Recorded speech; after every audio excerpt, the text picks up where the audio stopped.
It's time for the Sports Desk with Mike, Mark, and Kyle. Stay tuned as we discuss local and national sports from Southeast Missouri and beyond. The Sports Desk with Mike, Mark, and Kyle is brought to you by Royal Retros. If you like cool throwback jerseys of defunct sports teams, Royal Retros is the place to buy. If you go to royalretros.com and you order with the code SPORTSDESK, all one word, you can get a little bit off your order. So check out Royal Retros. And now on with the Sports Desk with Mike, Mark, and Kyle. And welcome back to the Sports Desk with Mike, Mark, and Kyle. I'm Mike Bueller. I'm Mark Sanders. This is Kyle Roberts. And first off, we are back in our Ridgel Library studio for the first time in almost 6 months. That is a momentous occasion. That is one reason we already sound better out of the gate. Guys, I'm excited. Yep, shout out to Ridgel. Shout out to everyone who has been taking part in ongoing tornado recovery efforts. As I pulled into the library here, looked up to the left of the hill, and I see the reconstruction going on with New Covenant Church. And the kudos to the Poplar Bluff School District that worked tirelessly all summer to get their kindergarten center back up and operational for the start of school. So we suffered a lot of damage in that March tornado, but the city is coming back. And so just a big congratulations to everyone who has been helping out to make that happen. Awesome sauce and salute. Hey, that does my heart really good to hear. You know, I didn't live here when the 2011 tornado happened, but it scared me to death to see all the damage that took place back home. But I'm so happy to hear that PB is recovering, which I expect nothing less. All right. Well, it is fall, and we have a week of high school football under our belt. Mike, why don't you start off telling people about what we saw last Friday? Well, first of all, a couple of our area teams opened the season with huge wins that broke long losing streaks. I'm going to lead off with the Doniphan Dons. Mark Sanders is at that game, but that game is huge because it was the Dons' first varsity win in almost 4 years. They beat the Piggott Mohawks 46-36 in a high-scoring affair, snapped a 21-game varsity losing streak, and broke into the win column for the first time in nearly 4 years. Mark, you were there. Yeah, it was a really dramatic game. There were a couple of mental mistakes that the Doniphan defense made at the end of each of the first two quarters. At the end of the first quarter, they let the big Piggott running back, Noah Clemens, break through the front line and the secondary to run all the way downfield for an 84-yard gain down to the Doniphan 6. And they were way backed up in their territory, and so that let them score early in the second quarter to cut the lead from 14-0 to 14-8. And then big mental mistake near the end of the half with a couple of different personal fouls and a couple of ejections, followed by a touchdown. This was after they had opened up a big 32-8 lead. Well, a touchdown and a two-point conversion, and it was 32-16. And for all intents and purposes, a two-possession game. In the second half, Piggott carried that momentum. They made two stops on offense, and then their running game took over for two consecutive touchdowns. Doniphan defense finally stopped Ben Latimer, the Piggott quarterback, from scoring on a two-point conversion. So they were clinging to a two-point lead. On their next possession, they had a 3rd and 16. And everyone knew if they give the ball back to Piggott, this game is over. Piggott's going to score again, and that's going to be the end. So Doniphan quarterback Alex Jones floats up a rainbow on 3rd and 16 to his favorite target of the night, Jacob Putman. He somehow manages to corral this ball and then runs all the way downfield.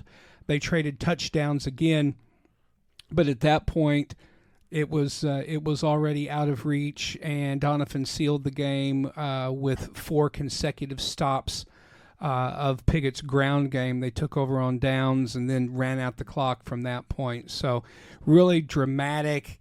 Very, very tense at moments, saying, wow, it looks like Piggott's going to make this comeback. And then with that almost miraculous pass and catch to open up that lead again and a little bit of breathing room. But, yeah, it was really exciting to be there.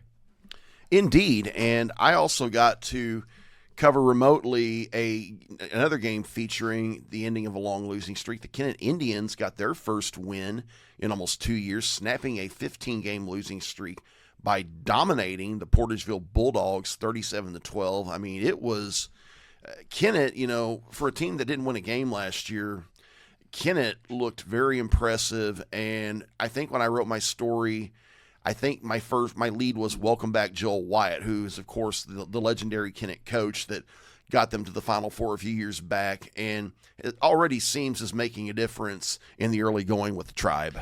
Way too many good athletes, way too much physical talent down in the Kennett area for them to be down that long. I will be covering Portageville at Hayti this Friday, so I get to see a little something about those two teams.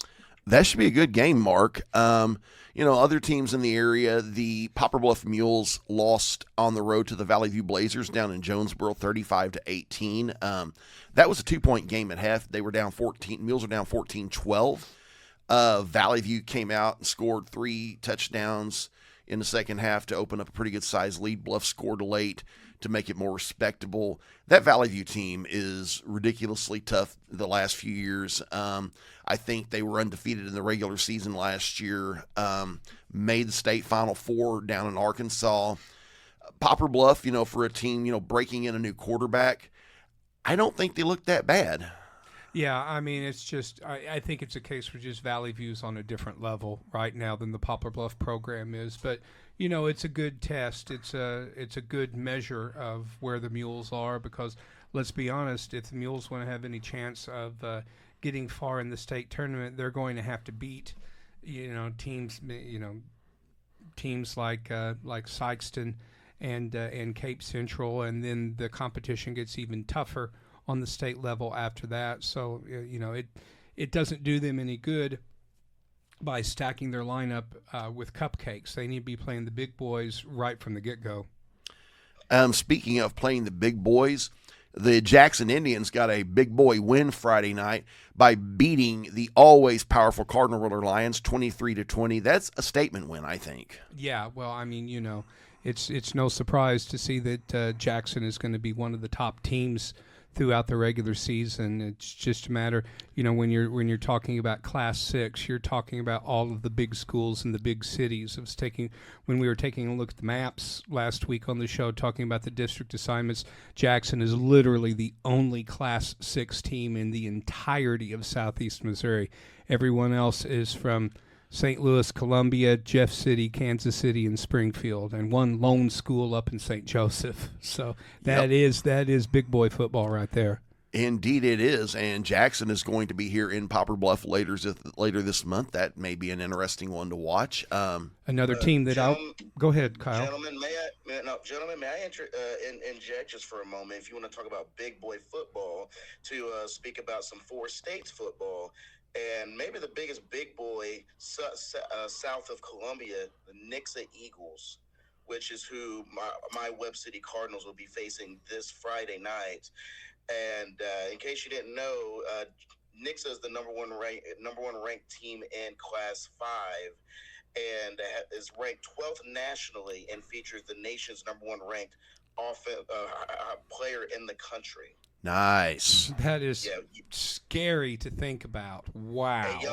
A young man named Jackson Cantwell. If you're not familiar with him, get familiar with him. 6'8", 309-pound right tackle committed to the Miami Hurricanes.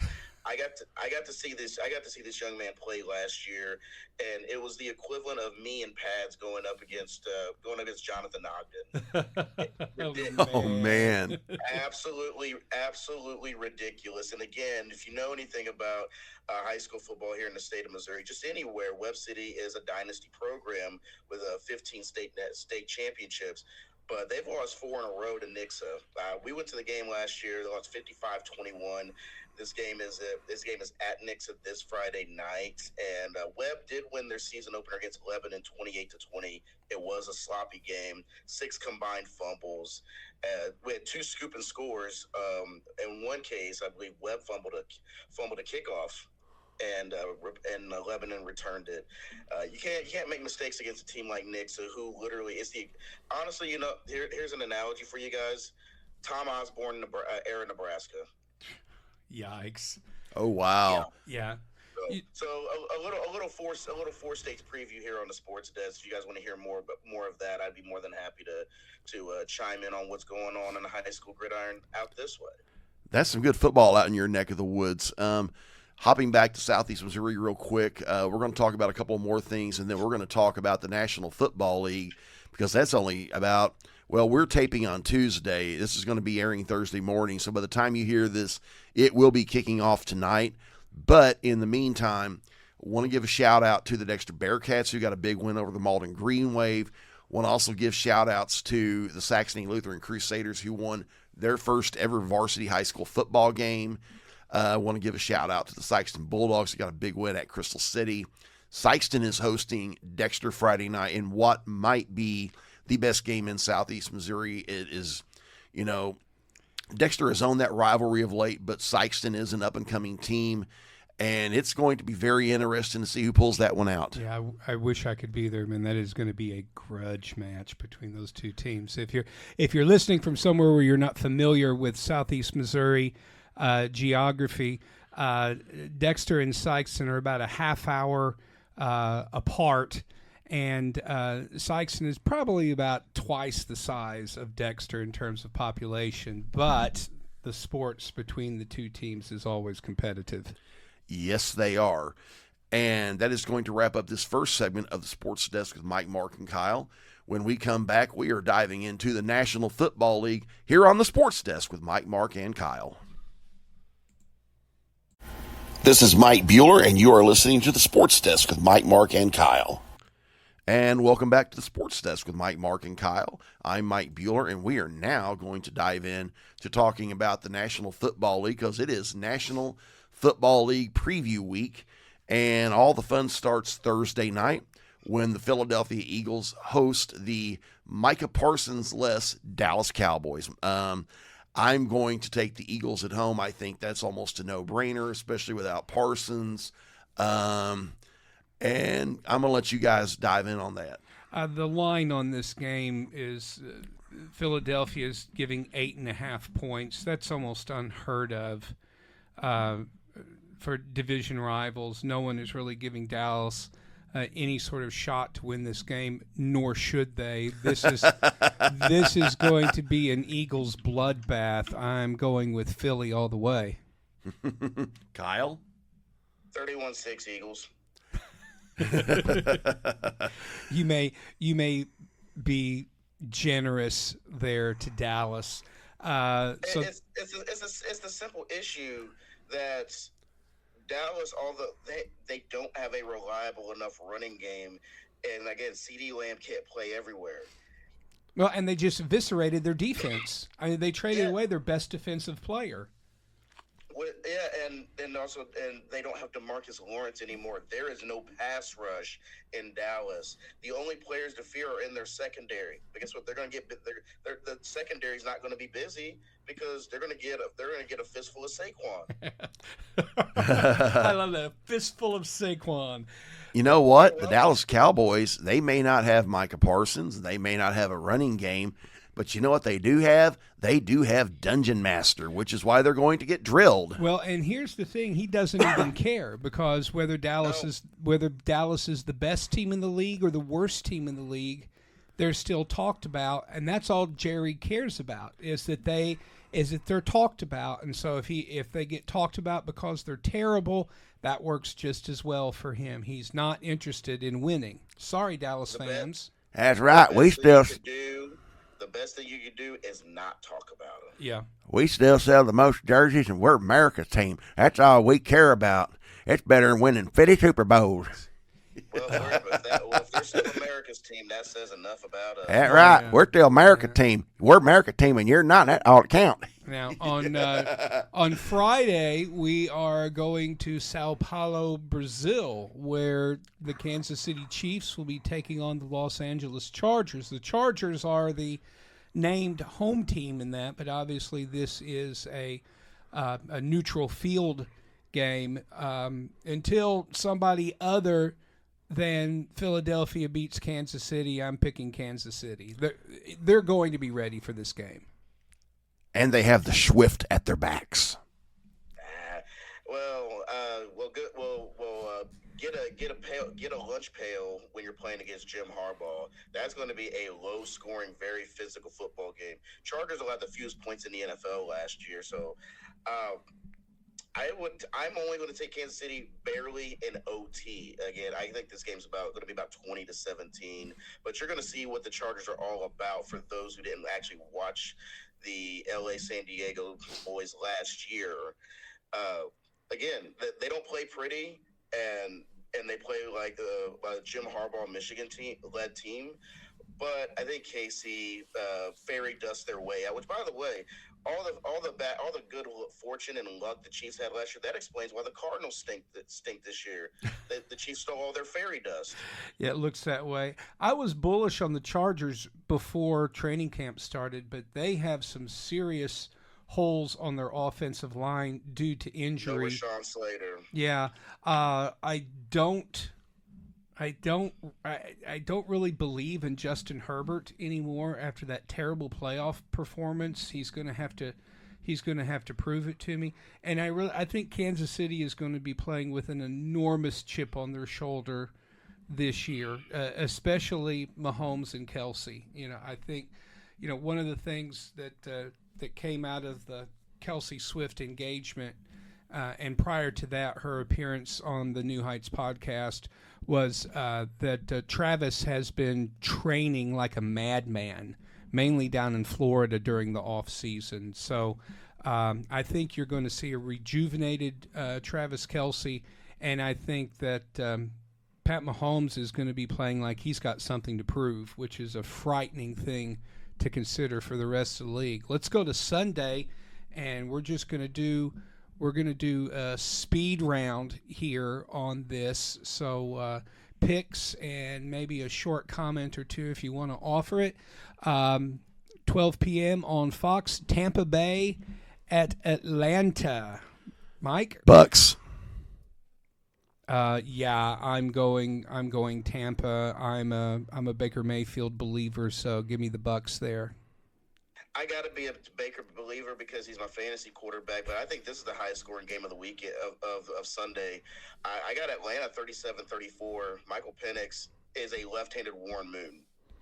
Oh man, it's Tampa Bay's got a really good defense. I will pay you all honor and glory if that's a right pick. I mean, if Penix is able to pick apart that Tampa defense, I will be surprised. But they are the home team. He's got big time weapons on the perimeter and with Bijan. So I believe. Okay, we'll see how that goes. This is going to be a terrible game. Cincinnati at Cleveland. The Battle of Ohio. All Bengals. The Bengals are playing a UFL team. End of story. Yeah, that's going to be way too much offense. Even though Cleveland does have a pretty good defense, their quarterback is almost as old as I am. So, yeah, Bengals. I'm taking Cincinnati as well. Even though the Browns are going to be really fired up because they're sick and tired of people talking down on them, and Myles Garrett's going to be motivated, but at the same time, he can't play everywhere either. Neither can Denzel Ward. I got the Bengals. Yeah. Well, I will say one thing. Week 1 always gives us all kinds of crazy results. Remember, last year New England was one of the worst teams in the league, and they beat Cincinnati on the opening afternoon, so don't be surprised if Cleveland pulls off a low-score upset. I wouldn't be either, and I'd honestly be happy. I've always low-key rooted for the Browns because I don't like to see any fan base get poo-pooed on that much. Yeah. Our next game, the Miami Dolphins going to Indianapolis to take on who I think is easily one of the worst teams in the league, the Colts. So I'm going Fins all the way here. Me too. Too much speed for Indianapolis, and a healthy Tua keeps the Dolphins a contender. Yeah, I think Daniel Jones is going to be an absolute disaster in Indy. Right now, if I had to pick first coach fired this season, it's Shane Steichen. I could see that. Yeah, the Colts front office is an absolute tire fire. Yeah. Dolphins. This is an interesting matchup. Las Vegas Raiders now with Geno Smith at quarterback, coached by Pete Carroll, going to the revitalized New England Patriots. Mike Vrabel as head coach. I'm picking Drake May and the Pats to beat the Raiders. I'm going to take the Raiders in a close one. You know what? I'm going to take the Raiders in a close one too, and I mean like squeaky close. The Raiders are retooling their image on the field. They're trying to get a running game going with Ashton Jeanty, and I know it's going to be tough. New England has a very talented defense and culture change with Mike Vrabel, but I think the Raiders find a way to squeak it out because Geno Smith and his veteran leadership help get it done. Very interesting. Arizona will be the first team to beat New Orleans this season, but not the last. Good grief! So are the paper bags coming back in New Orleans? Oh, I think they have to in Week 1. You know, the Saints are a 6.5-point road dog. That does not bode well for them in any way. Only 6.5? They're a home dog. Yeah, home dog. That's pathetic. And Arizona's one of the best running games in the NFL. So yeah, see a lot of James Conner, and also this is the game where Marvin Harrison Jr. breaks out. And by the way, that is the lowest StubHub ticket price. You can get tickets to the Caesars Superdome for as low as $39. Oh wow! You could probably just walk in for free after halftime. Pittsburgh. Aaron Rodgers is returning to the scene of his most recent crime. They are going to New Jersey to play the Jets. I'm picking the Jets. I'm going to take Pittsburgh, but we'll see. You know, if the Jets had anyone other than Justin Fields at QB, and Fields did not have a great training camp, and I think with the Pittsburgh defense and the fact that, I mean, Aaron Rodgers still knows how to play. He still knows how to play football, and he can still throw the ball. He just can't move. But I think that'll be enough to beat the Jets on the road. Let's see. Our two more early games on Sunday.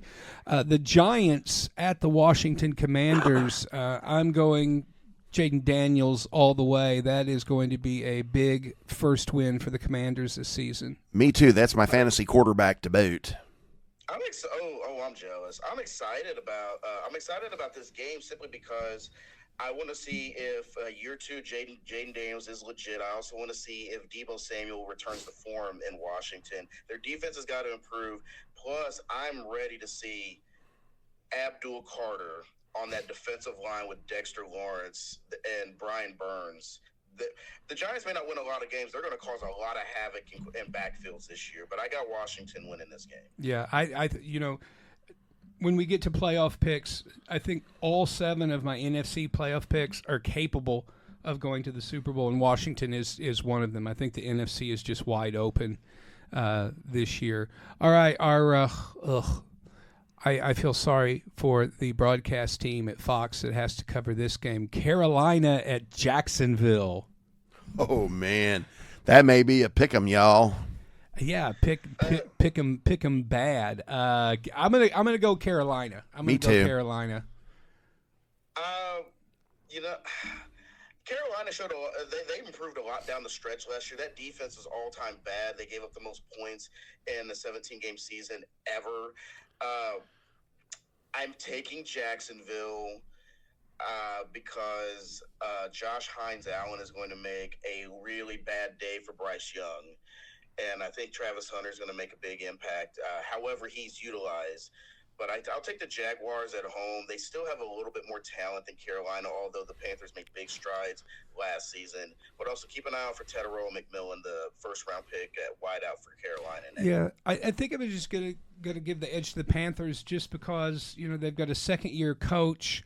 The team already knows his program. We don't know what kind of a head coach Liam Cohen is going to be in Jacksonville. I don't think there's any way he could be worse than Doug Peterson. But again, they're going to have to show it on the field.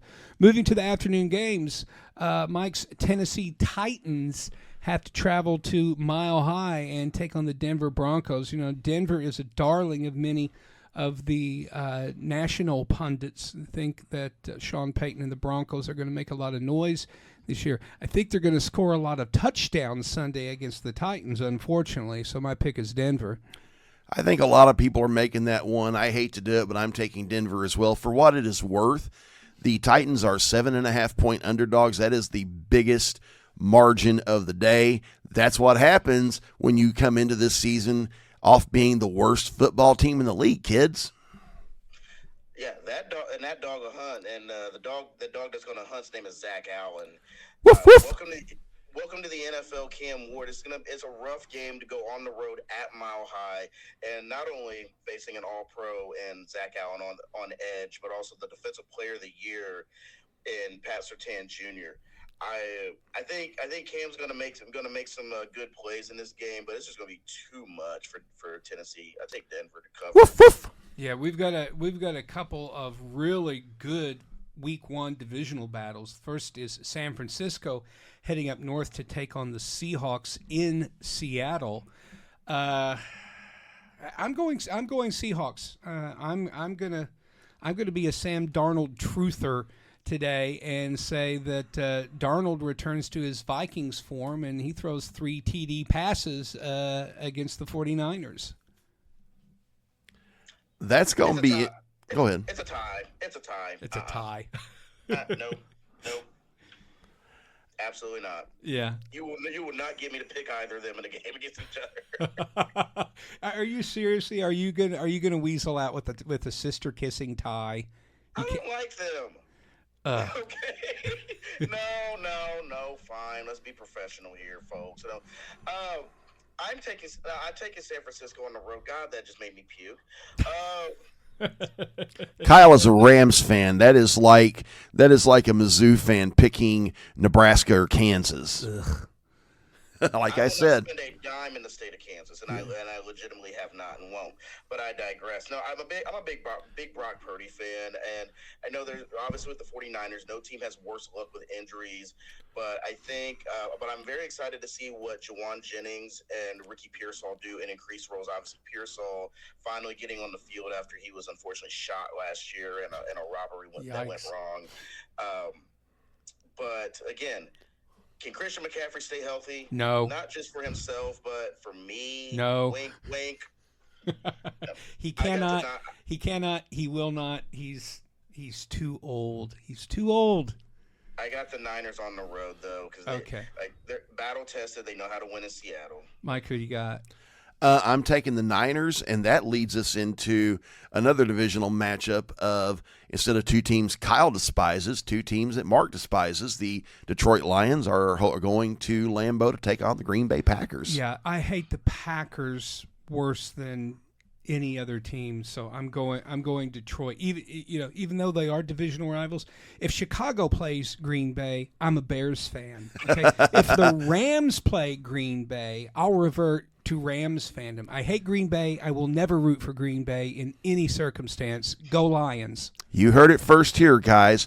Mark Sanders' 2 favorite NFL teams are the Minnesota Vikings and whoever's playing Green Packers. Bay. That's right. Kyle, go ahead. Oh, before that, shout out to Joe Bancroft. I hope you guys go 0-17 this season. Hey, he's up just a little bit on the Green Bay Packers. Shout out to my man Nico Cuevas, who went out and got a tattoo, Packers tattoo. He's a diehard Packers fan, one of the best people I know, because of because he said he would on Twitter. But listen, I know all the hype on the Packers. They just got Micah Parsons, yada yada yada. We know. Listen, I will never bet against Motor City Dan Campbell. Dang it. Detroit on the road. Yeah, this may be the last best year for Detroit to make a run at the Super Bowl. So I think they're conscious of this, and it's move now. It's move now for Detroit. They've This is year 3. They've had 2 years where they should have made it and they didn't. So it's do or die for them now. The Houston Texas will be taking on your Los Angeles Rams. As much as I hate to pick the Rams, they're gonna beat Houston at SoFi. I think so too. Listen, that's going to be a really, really tight game. Houston's defense is top tier.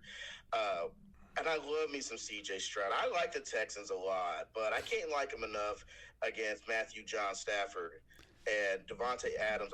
That Devontae Adams or Puka Nacua versus Derek Stingley Jr. matchup is going to be money. Yeah, you bet. I really look forward to that. The Rams' offensive line better keep the Houston rushers out of the backfield because you know that Stafford's back is just tick-tock, tick-tock, tick-tock. Yeah, tick-tock. I know, and Daniil Hunter – Daniil Hunter and Will Anderson is a whole problem. But on the flip side, we have the reigning defensive rookie of the year, Jared Verse, and he didn't even lead our team in sacks. That was his Florida State rookie teammate, Braden Fisk. Yeah. My only concern is our secondary, and Houston does have big-time weapons on the outside, but I'm taking us at home in a close one. I'll go 27-21. Ooh, nice game. All right, the game of the night. The Baltimore Ravens travel to Orchard Park to take on the Buffalo Bills on Sunday Night Football. Hello. Oh, my gosh. The line is a pick 'em. Buffalo's favored by 1.5.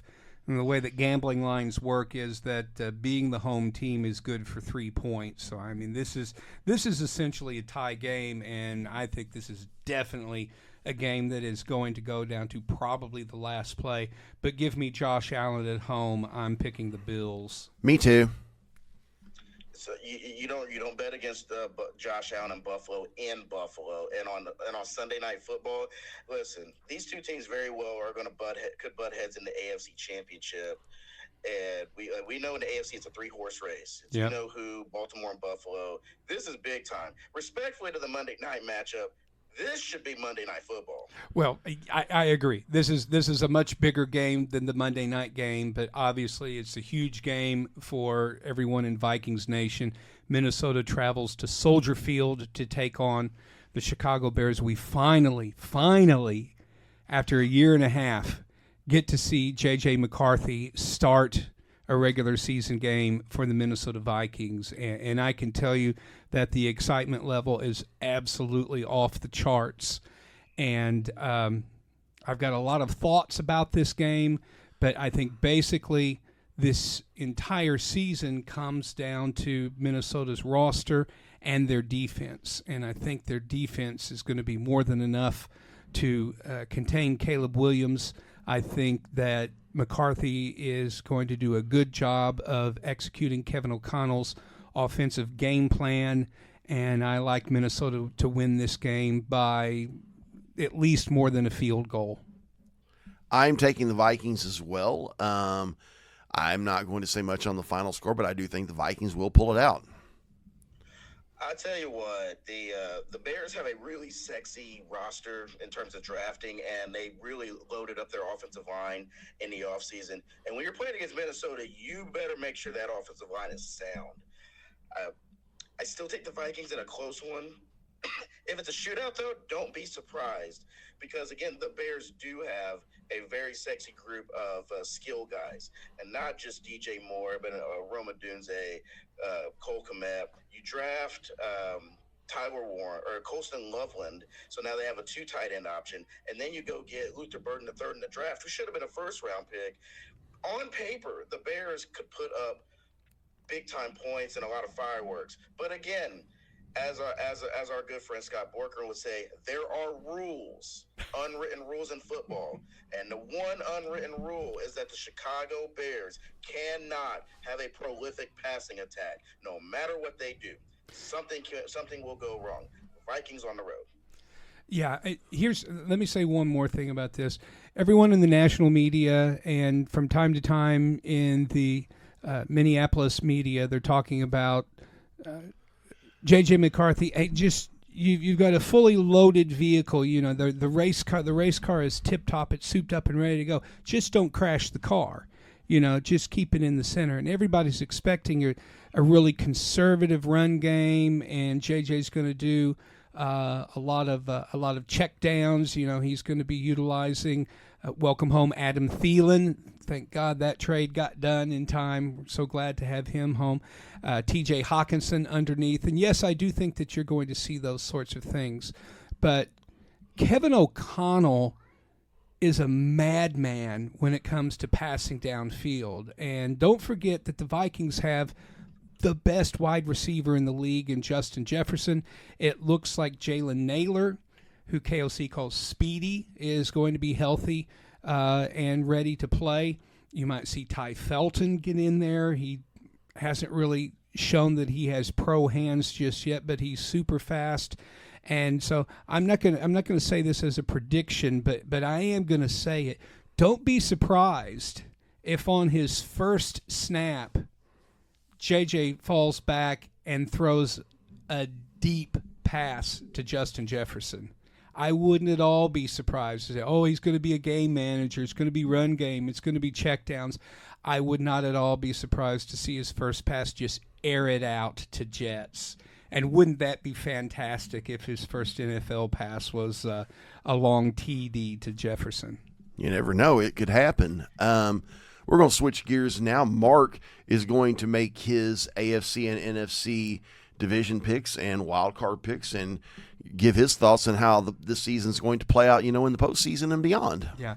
I found a neat little Excel tool online that let me go through, and I picked the entire season. I picked every game every week and just let the records show themselves, and and then I took a look at it, and I said, yeah, I'm good with this. So here are my AFC division winners. AFC East, Buffalo. West, Kansas City. North, Baltimore. And South, Houston. There's nothing really all that revolutionary about saying those. Those teams are all favorites. My 3 wild cards are Denver. Surprisingly, I surprised myself, New England. In the 6th seed. New England has a remedial schedule. They have a last place schedule. And when you look at all 17 weeks, there are a lot of wins, especially with Drake May playing up to his capability in the second season. You've got the Vrabel factor. You've got the revitalized defense. And then I've got the Bengals sneaking in on the 7th seed. Over in the NFC, North, the Vikings. I'm going to pick the Vikings. East, Philadelphia. West, the Rams. There you go, Kyle. In the South, it's Tampa Bay. Now, again, just looking at the season, I would not have picked San Francisco to make the playoffs, but again, they're playing a last place schedule because of their disaster last year, and they still have enough weapons, and they still have a great head coach, so I've got them seeded 5th, just a game behind the Rams in the West. The 6th seed, I've got Detroit, who I predicted to finish just a game behind Minnesota, and wouldn't that be just perfect? I do have the Vikings beating Detroit and Green Bay in the last 2 weeks of the season, and that really is the difference in the North. And then I've got the Commanders slotted in the 7th position. Again, they're just a game behind Philadelphia, but they have a much tougher schedule because they were a playoff team. I'm not going to talk about my picks for all the playoffs because I was, you know how you're staying up late at night and you're just, well, what if this happens? What if this? So, long story short, I've got the Bills playing the Vikings in a Super Bowl, but I don't actually think that's going to happen. I think the Bills have a real shot to get it, but I had said a couple of weeks ago that I did think that McCarthy could take the Vikings to the NFC Championship. And I'll stand behind that, especially if the Vikings get at least one home game or maybe home field advantage. But here in the light of day, with more sober thinking, I think it's more likely that we see the Lions again in this last year going. But who knows with the playoffs? I guarantee this: whatever predictions we make today, just hang on to them because they're going to be completely different by the time that we get to December. But if hacks like Colin Cowherd can do it. And by the way, I'm going to revel every time Colin. Somebody said Colin's show title should be changed from The Herd to Ice Cold Takes. Because one of the things that he said, he posted after Bill Belichick's North Carolina team scored their first touchdown, he said, "Oh, here we go. Belichick's going to be coach of the year." And then, of course, TCU dropped like 48 points on him and just blew him out of the building. So congratulations, Colin. You were wrong again. Somebody joked that Bill Belichick's girlfriend, after that game, decided to enter the transfer portal. Oh, my gosh. Hey, speaking of college football, Kyle has some thoughts about the ridiculous AP Top 25 rankings that came out. I don't trust anybody. I don't trust any team right now as a consensus number one. Of course, we shouldn't. It's week one. Thank God for it, and also thank you very much, Coach Corso. You got a lump in my throat Saturday when you said, "Give me my first love." That was beautiful. And he got every pick right to boot. Yeah, yes, he did. I'll tell you what. I watched the fourth quarter of that Florida State-Alabama game. There's nothing wrong with Alabama. Florida State just came out and whipped them. Oh, no, there's a lot wrong with Alabama, and it's not the players, it's the culture and the coaching, by the way. Shout out to one of my buddies, Billy, lifelong Bama fan, and a rational one, straight up said, defensive coordinator Kane Womack needs to be fired. I saw Alabama players on the field jogging when Florida State scored a touchdown. Jogging. Saban had their butt. I like Miami. At 5, they moved up from 10. Convincing win over Notre Dame last weekend. I was impressed more so with the fact that Carson Beck looked revitalized. And whoever that receiver was that made that ridiculous one-handed catch for a touchdown, that was fantastic. Yeah. Good win over Notre Dame, who lost a lot on offense and defense, yeah. But still a good ball club. I'm going to give you my two sleepers, and you better pay attention. 10th ranked South Carolina, Lenora Sellers will be in New York for the Heisman Trophy presentation in December. You heard it here first. Also, number 11, Illinois. Illinois has not been ranked this high in 24 years. Wow. I don't believe it. I don't believe it. It's fool's gold. It's fool's gold. No, Brett Bielema has built a quality program. He's basically turning them into what Wisconsin was, but with much better quarterback play. Luke Altmaier is incredibly underrated, and Illinois is one of those teams that would probably prefer to just fly under the radar. But they're going to be in the CFP. I really like what they're building there. And again, shout out to Florida State. Tommy Castellanos, when he transferred to Florida State, called his shot earlier this year and said, "We're beating Alabama." Not only did they dog walked them. Yeah, so yeah. It's great to see the Seminoles have their swagger back. Yeah, I'll tell you another one. Texas Longhorns fell from number 1. They were overrated to start with. They're still overrated at number 7. Arch Manning may develop over the next couple of years into a quality quarterback, but I can tell you this right now: he shouldn't be starting for a top 10 program that has aspirations at a national championship. He absolutely shouldn't. I don't care who he was playing. I don't care that it was the Ohio State defense. He didn't throw the ball where he needed to throw the ball consistently enough. His accuracy was suspect. He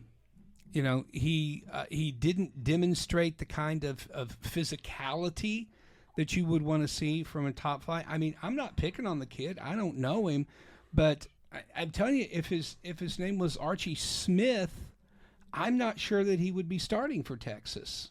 No, and honestly, he should be getting the same level of criticisms that Shadur would be getting when he was at Colorado because of the name that comes with it. And for those who don't know, Arch Manning is the nephew of Peyton and Eli. He's the son of Cooper Manning, who, according to everybody, was the most athletic of all of them. He played wide receiver, which is where Arch gets. I think he runs about a 4.6. Yeah, but this was also his first start as the guy because his numbers were put up in spot duty behind Quinn Ewers last year. everyone talks about him. You need to talk about LSU and Garrett Nussmeier, who jumped from 9-3 after a great road win against Clemson, and also another really good NFL-ready quarterback in Kate Klubnik. But keep an eye for LSU. Obviously, Penn State, they handled their business. Penn State very well could win the national championship this year, provided they don't choke. Provided they don't, Yeah. it's kind of what James Franklin teams do. Other teams that I was impressed with over the weekend, Tennessee moved up to 22 after losing Nico. I'm not going to try to pronounce your last name right now, brother. I do apologize, but also I know you played terribly for UCLA, so great job in picking transfer schools. Iowa State is another college football playoff sleeper. I was going to mention them. Yeah. They're 2-0, and in 2 weeks they play my Arkansas State Red Wolves. And guess what? We host a ranked team. So shout out to my Red Wolves, who also are going to have the honor to finally put boot to butt to the Razorbacks this weekend. Ah, nice. Huge game. And again, as expected, Mizzou took care of business when it came to Central Arkansas. The game of the year for all true sons of the black and gold comes up this Saturday at 2:30 when Rock Chalk Chicken Hawk Kansas comes across for the long-awaited restart of the border war. Missouri's 6.5-point favorites. Bo Perbula, the transfer quarterback from Penn State, really showed us something in that game. He's got a lot of talent, a lot of foot speed, a good, accurate arm, a strong arm. I feel bad for Sam Horn that he's out of the quarterback competition due to injury, and I really hope that he heals up 100% and then walks away from the team and goes. He was drafted in baseball by the L.A. Dodgers, and Sam, I wish you best of luck in your professional baseball career, but don't give that up because football is just not pointing in the right direction. So that Mizzou game is going to be on ESPN2 Saturday at 2:30, and it is imperative that we beat the snot out of Kansas up and down both ends of the field. I'm so fired up, and it's great. It's a great feeling because I miss playing them. I miss being able to have our yearly rivalry games. I miss Nebraska. I know we're going to play Oklahoma, and they are technically a rival of ours. We do play them for a trophy. But at the same time, it's not the same as every year. You have this to look forward to. Mm-hmm. This is our Iron Bowl. This is our Army Navy. This is you get it. Yeah. And we haven't played since 2011. This is the first time that school from the West has come to Columbia since 2006, since I graduated high school. Mm-hmm. And it was, I believe, Chase Daniels' first year as a starter. And with the transfer portal, really, I'm not going to say it messes up the sense of rivalry, but if you're not from the school and let's say you're not from the state, you find out really fast what this means. Mm-hmm. And it's not just a sports issue. If you know about the history between Kansas and Missouri. It's a Civil War issue. Yeah. And looking ahead, especially at Mizzou's conference schedule, it's a winnable conference schedule. They do have to play South Carolina, but that's going to be at home. Nobody's scared of Alabama anymore. That's also at home. And then they've got road games against Auburn and Vanderbilt. Those are winnable games. Back home against Texas A&M. We'll see. We'll see how the Aggies look. But then at home against Mississippi State, and then 2 road games to finish out. Oklahoma, who's ranked 18th, we'll see how they turn out, and then Arkansas, which has become a really nice end-of-season rivalry between Missouri and Arkansas.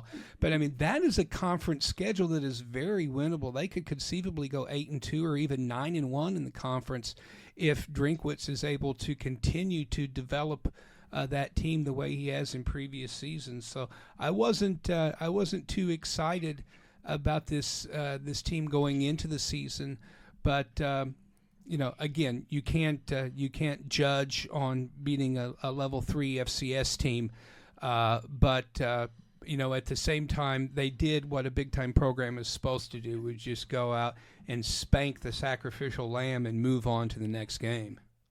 Yeah, they did handle their business, and I liked what I saw from Bo as a passer because he came in with the reputation as more of an RPO, as a run-first guy, but he showed a lot of really good touch on deep balls, had to develop great chemistry with Marquise Johnson, and the running game got going. The defense was absolutely excellent, which I expected, especially in the secondary. So I'm excited to see what we do, and I'm ready to just smash that stupid school from out west that doesn't deserve to have their name mentioned. Yeah.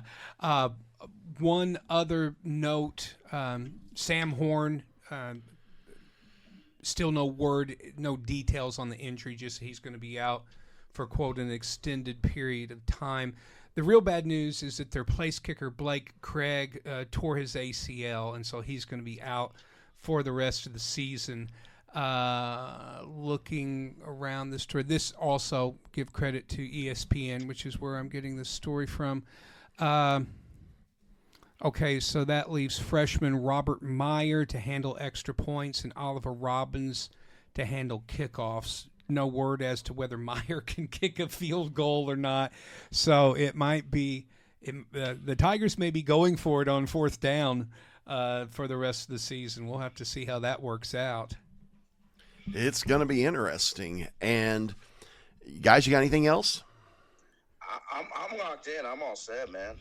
I want to say one thing about my pick of the Vikings finishing not only in the playoffs but going deep into the playoffs. And when they got knocked out by the Rams, Jonathan Grenard, their all-pro edge rusher, texted everybody on the team and he said more is required. Yes. And throughout training camp, all the players had T-shirts that said more is required. This is probably the last year for future Hall of Famer safety Harrison Smith. He's coming back for one more shot at the title. We've got Adam Thielen back at age 35. Maybe it is just wishful thinking because I am a Vikings fan, but what they really remind me of is what Detroit was 2 years ago. Nobody really expected Detroit to do what they did, and they should have gone to the Super Bowl too. They should have beaten San Francisco 2 years ago. I mean, they had a big lead going into halftime, and that was on the road. So Minnesota just feels like that to me this year. It feels like everyone on this team is well aware that's like this may be our best shot to get in there and steal us. And one last thing that I will say, and I truly do believe this, and I hope I'm right about it, certainly, but I think that J.J. McCarthy is the real deal. I think he's going to be a really great quarterback for a long time, and I think he's only going to get better as the season goes along. He may struggle a lot early, but the one thing that we've seen from J.J. throughout the preseason is that he doesn't make the same mistake twice. When he would have a bad day in training camp, bad scrimmage, bad first day against New England starters in the organized scrimmages, he would come back the next day and he would have fixed all of the problems. And just he almost always followed an off day with a really good on day. And I think that's how his performance is going to look. Is he going to struggle? Yeah. Is he going to throw interceptions? Yeah. Is he going to lose some tough, close games at the end? Is he going to be able? Is he going to fail rather than succeed at that game-winning drive with 2 minutes left? Sure, they all do. One time or another. But every time he fails, he learns from it and he grows. And so I think McCarthy is going to get noticeably better game after game after game, and that's why I believe in this team so much, because I think once they get to the end of the season, those last 4 or 5 games going into the playoffs, I don't think he's going to look like a first-year starter anymore. I think he's going to look like a quarterback who absolutely knows what he's doing. And as soon as Kevin O'Connell can open up his full playbook with confidence to McCarthy, I think this team is really going to be something to behold. Really well spoken. It's going to be interesting to watch. And, guys, that's our show for this week. It's good to be back in our studio. We're pretty excited for it. And I'm Mike Bueller. I'm Mark Sanders. And I'm Kyle Roberts. And you have been listening to the Sports Desk with Mike, Mark, and Kyle.